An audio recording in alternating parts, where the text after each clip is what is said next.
Half হাতা shirt অথবা গেঞ্জি পরে নামাজ পড়লে নামাজ আদায় হবে কি? গুরুত্বপূর্ণ একটি বিষয়। আমরা অনেকেই যখন বাসাবাড়ির মধ্যে নামাজ আদায় করি, আমরা নিজেরা গেঞ্জি পরে নামাজ আদায় করি অথবা হাফ হাতা শার্ট পরে নামাজ আদায় করি। এখন আমাদের নামাজটা কবুল হবে কিনা অথবা আমাদের নামাজ ত্রুটিযুক্ত হবে কিনা? মুমিনদের প্রথম উত্তীর্ণের জায়গা হচ্ছে নামাজ। আল্লাহ তাআলা কুরআনুল কারীমের মধ্যে বলেছেন, কদ আফলাহাল মুমিনুন আল্লাযীনা হুম ফি সালাতিহিম খাশিউন।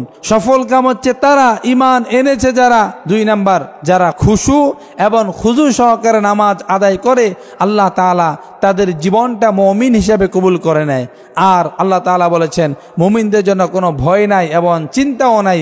ওয়ালা তাহিনু ওয়ালা তাহজানু ওয়া আনতুমুল আ'লাউনা ইন কুনতুম মুমিনিন।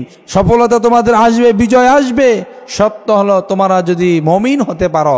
এই জন্য নামাজ মুমিনদের জন্য প্রথম। আস-সালাতু মিফতাহুল জান্নাহ, নামাজ হচ্ছে বেহেশতের চাবি। অতএব এই চাবিটাকে আপনি সুন্দর করে রাখবেন।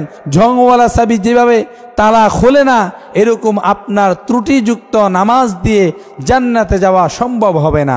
প্রথমত আপনাকে এই জিনিসটা জানতে হবে যে যদি আপনি হাফ হাতা শার্ট পরে নামাজ আদায় করেন তাহলে আপনার নামাজ হয়ে যাবে, কিন্তু ফুল হাতাওয়ালা শার্ট পরে আপনি যদি হাতা গুছিয়ে এরপর নামাজের মধ্যে দাঁড়ান তাহলে আপনার নামাজটি মাকরুহ হয়ে যাবে।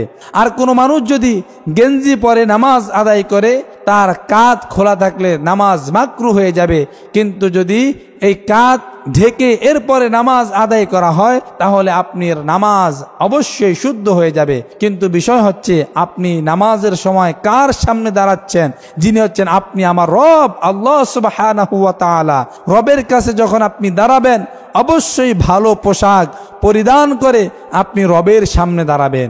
পৃথিবীর একজন এমপি মন্ত্রীর কাছে আপনি যাওয়ার সময় একটি প্রস্তুতি গ্রহণ করেন।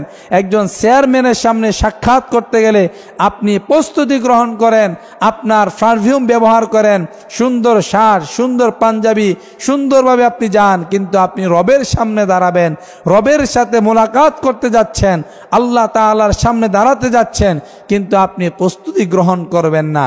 এটা ভালো মুমিনের বৈশিষ্ট্য হতে পারে না।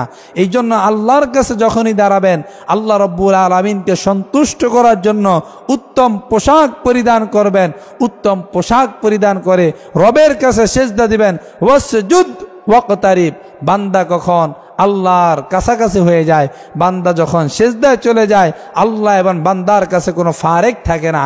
এই জন্য রবের সাথে সাক্ষাৎ করতে গেলে অবশ্যই ভালো পোশাক পরিধান করে আল্লাহর কাছে সাক্ষাৎ করবেন। আল্লাহ তাআলা আপনার জীবন এবং আপনার পরকালীন জীবনকে সুখময়, ফিদ দুনিয়া ওয়াল আখিরা, ফিদ দুনিয়া হাসানা ওয়া ফিল আখিরাতি হাসানা, দুনিয়ার হাসানা, আখিরাতের হাসানা আল্লাহ তাআলা আপনার জীবনের মধ্যে বারাকাত দিয়ে দিবে। এই জন্য আমাদের করণীয় হচ্ছে আমরা যখনই নামাজের মধ্যে দাঁড়াবো আমাদের কাঁধগুলো খোলা রাখবো না, আমাদের ফুল হাতাওয়ালা শার্ট বটে, এরপর আমরা নামাজের মধ্যে দাঁড়াবো না, হাতাটাকে সুন্দর করে নামিয়ে এরপর রবের সামনে দাঁড়াবো। রব খুশি হয়ে যাবে, তাকদীর ভালো হয়ে যাবে, আমরা মুমিনদের খাতায় নাম উঠাতে পারবো। আল্লাহ তাআলা আমাদেরকে বুঝার তৌফিক দান করুক। সকালে বলি আমিন।